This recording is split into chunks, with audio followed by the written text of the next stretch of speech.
Hey guys, welcome back to Elkie Art, and today we are doing perspective names. Or words. Or words.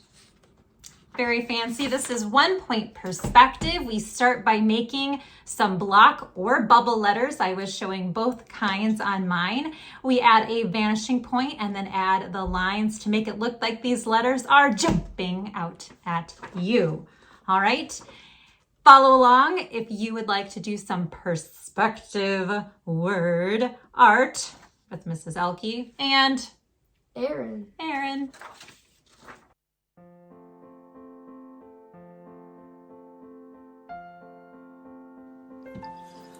For this project, we are using a couple sheets of paper, one as kind of scratch paper and then one to do our final project on.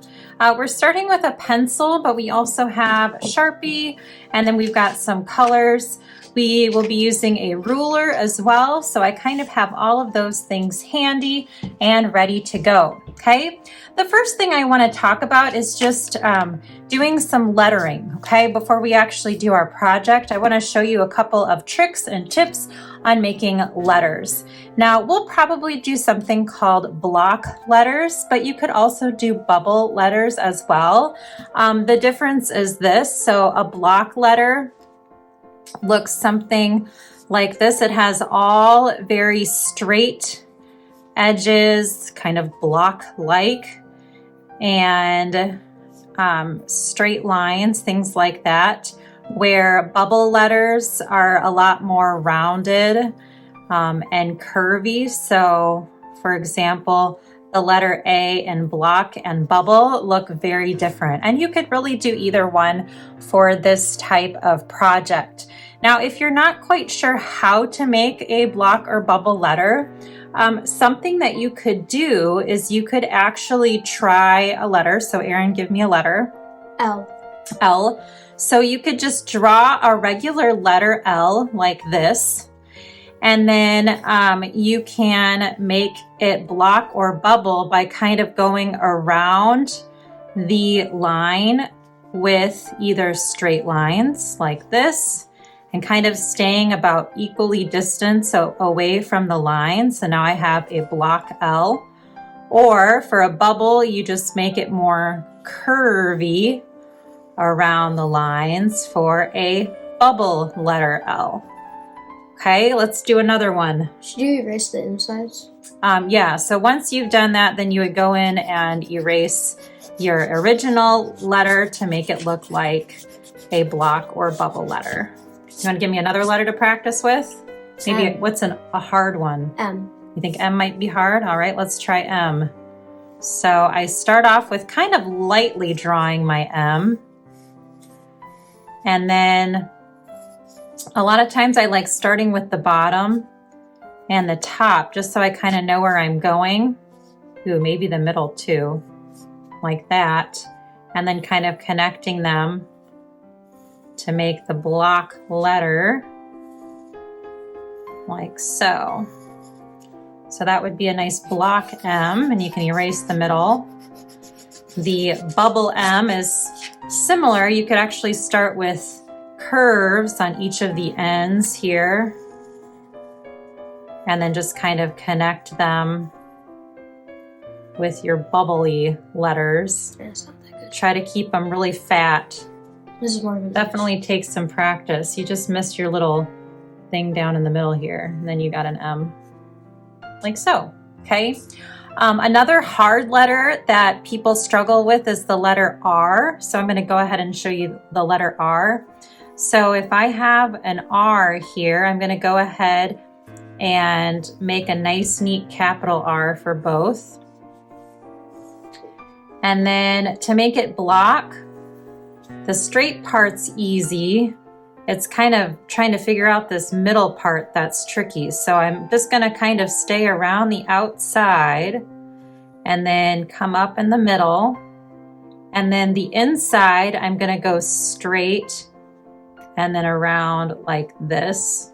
And then once you erase it, it should look like a nice block letter R. And you'll get to the point where if you do this enough, you should be able to skip the part where you have to make the line on the inside. So a bubble letter R, again, really curvy lines around. And then usually when I have a hole in the middle, I just make a little circle. That makes it more poofy and bubbly. Okay, so here are some examples of some bubble and block letters.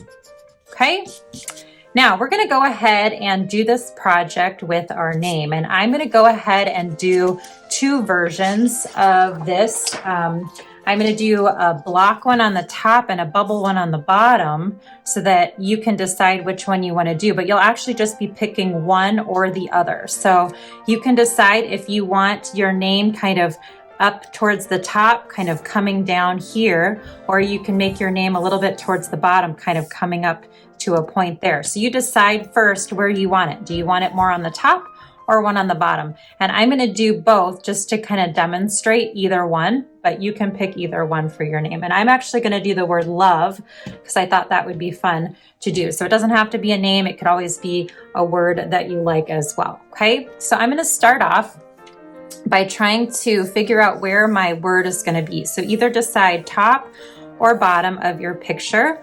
And you want to go ahead and make your letters nice and big and bold. If you need to draw the inside lines first to make your letters work, you can do that. If you're confident enough in making your letters without making those inside lines, then you can do that too. It's really up to you. I'm going to go ahead and just draw in my block letters because I feel confident. Aaron's starting with his regular letters first, and then he's going to turn them into block or bubble. What are you doing, Aaron? I think I'm going to do block. Aaron's going to do block. So go ahead and do your block letters, and he's doing them on the top.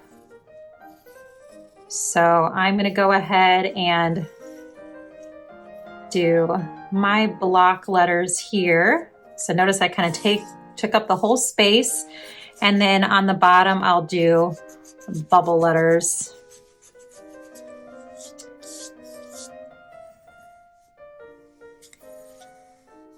And I'm just going to make sure to kind of fill up the space with my letters.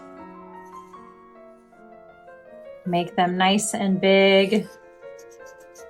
And then once you have your letters, you can go ahead and outline them so that they're nice and solid. I'm going to use my Sharpie and outline my letters.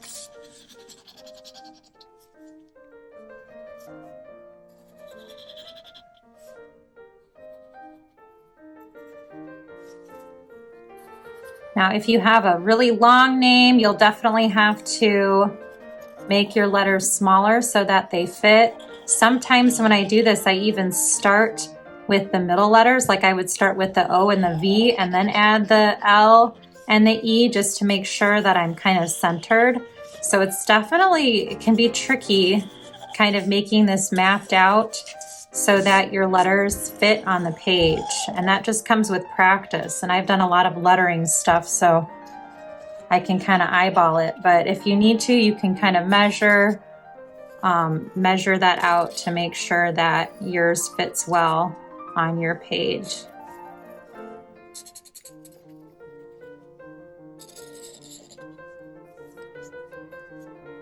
Nice. Getting all your letters in there.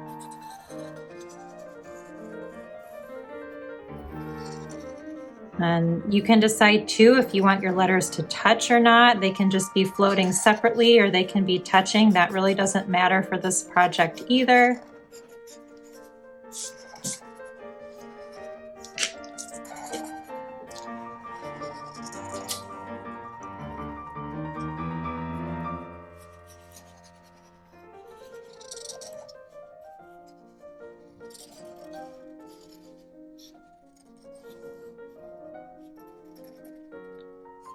All right, so I'm going to go ahead and let Aaron catch up. He's going to outline his name in Sharpie as well, just so we have a really solid lines going, and then we will get our rulers ready for the next step, which will be to add some perspective to our letters. Now, perspective is super fun. It can be kind of challenging, but once you kind of get the hang of it, it can really give you some neat effects on your work. And so we're going to try it today and see if we can get some kind of neat effects going on with our name art, or word art in my case. I'm going to erase any extra pencil marks that I missed with the Sharpie here. And I am ready for the next step.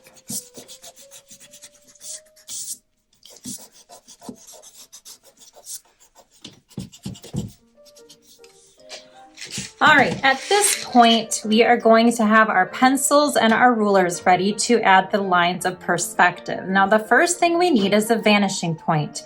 Your vanishing point does not need to be right in the middle, but it might be easier for this one if you put it in the middle. Now for Aaron, because he just has one word, he can put his a little bit lower down, but mine, because I have two words, I'm going to try to put it right in the middle of the two words. Okay, so we start with a dot. This is our vanishing point.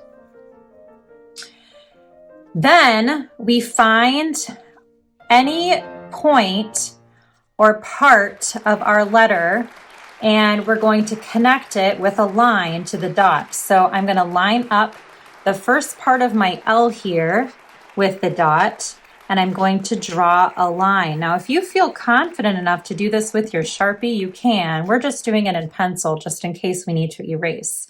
I've got another point here. So I'm going to go ahead and line that up with my ruler. And notice when I hold my ruler, I spread my fingers out.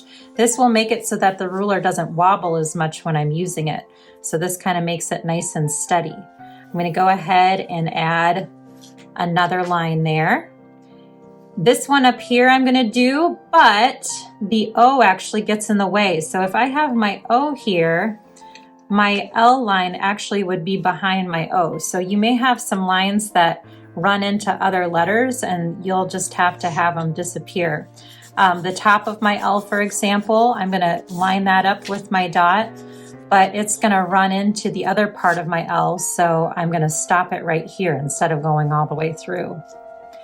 And any curved letters like this, my O, I'm just going to go along the outside of the letter and connect that in. So that's the O.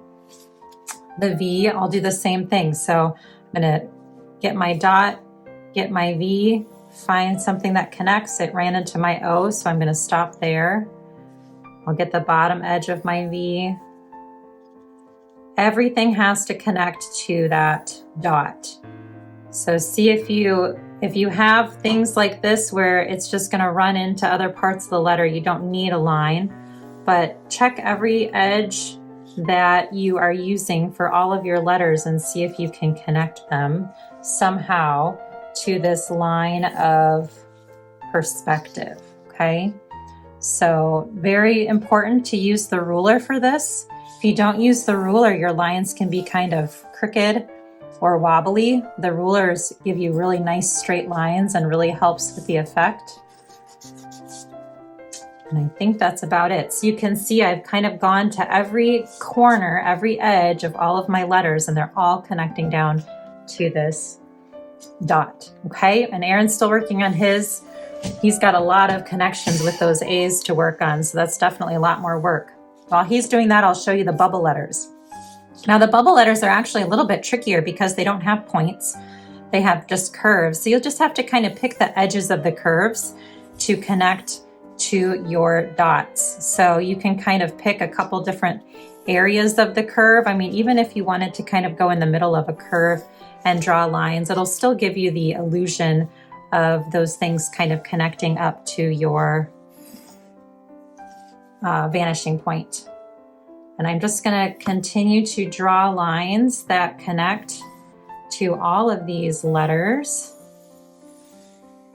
showing that it kind of makes them look like they're jumping out at you, that they're coming out from this point that's so far in the distance.